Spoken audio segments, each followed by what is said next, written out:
দক্ষিণ আফ্রিকার বিপক্ষে নিউজিল্যান্ড কি সিরিজ জিতে নিচ্ছে, নাকি শেষ মুহূর্তে কামব্যাক করবে দক্ষিণ আফ্রিকা? আগামীকালকের ম্যাচের আগে এমন কিছু তথ্য সামনে এসেছে যা জানলে আপনি চমকে যাবেন।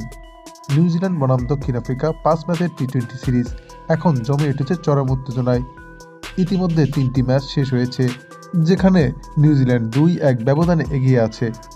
আগামীকালকের এই ম্যাচটি অনুষ্ঠিত হবে ওয়েলিংটনের মাঠে, যা দুই দলের জন্য অত্যন্ত গুরুত্বপূর্ণ। প্রথমেই দেখে নেওয়া যাক দুই দলের সাম্প্রতিক পারফরমেন্স। নিউজিল্যান্ড তাদের শেষ 5 ম্যাচের মধ্যে 3টিতেই জয় পেয়েছে, অন্যদিকে দক্ষিণ আফ্রিকা জয় পেয়েছে মাত্র 2টিতে। অর্থাৎ ফর্মের দিক থেকে কিছুটা হলেও এগিয়ে থাকছে নিউজিল্যান্ড। এখন হেড টু হেড রেকর্ডের দিকে আলোচনা করব। শেষ 5 ম্যাচে নিউজিল্যান্ড জিতেছে 3টি এবং দক্ষিণ আফ্রিকা 2টি।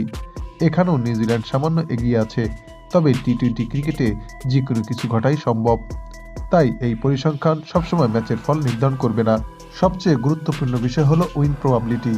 বর্তমান তথ্য অনুযায়ী নিউজিল্যান্ডের জয়ের সম্ভাবনা প্রায় 58%, যেখানে দক্ষিণ আফ্রিকার মাত্র 42%।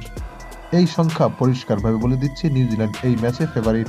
তবে দক্ষিণ আফ্রিকাকে হালকাভাবে নেওয়ার সুযোগ নেই, তারা যে কোনো সময় ম্যাচে ফিরে আসতে পারে। বিশেষ করে তাদের ব্যাটিং লাইন আপ যদি ক্লিক করে, তাহলে ম্যাচের চিত্র মুহূর্তেই বদলে যেতে পারে। এছাড়া নিউজিল্যান্ড তাদের হোম কন্ডিশনে দুর্দান্ত করছে। বিশেষ করে তৃতীয় টি-20তে দক্ষিণ আফ্রিকা মাত্র 137 রান করতে পেরেছিল, কিন্তু নিউজিল্যান্ড মাত্র 16.2 ওভারে 137 রান তুলে সহজেই ম্যাচটি জিতে নেয়। 8 উইকেটের এই জয় তাদের আত্মবিশ্বাস অনেক বাড়িয়ে দিয়েছে। নিউজিল্যান্ডের ব্যাটিং এবং বোলিং দুটোই এই সিরিজে ভালো করছে। বিশেষ করে তাদের টপ অর্ডার ব্যাটসম্যানরা ধারাবাহিক পারফর্ম করছে। অন্যদিকে বোলাররাও প্রতিপক্ষকে চাপে রাখতে সক্ষম হচ্ছে। তাই তো দক্ষিণ আফ্রিকার জন্য সবচেয়ে বড় সমস্যা হচ্ছে ধারাবাহিকতা। তারা এক ম্যাচ ভালো খেললেও পরের ম্যাচে ব্যর্থ হচ্ছে।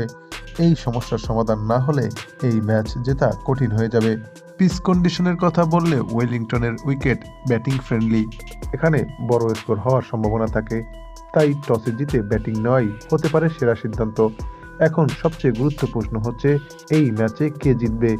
সব দিক বিবেচনা করলে নিউজিল্যান্ড এগিয়ে রয়েছে, তাদের ফর্ম ভালো, হেড টু হেডে এগিয়ে এবং উইন প্রবাবিলিটিও বেশি। তবে দক্ষিণ আফ্রিকা যদি তাদের সেরা খেলাটা দিতে পারে, তাহলে ম্যাচের বড় চমক দেখা যেতে পারে।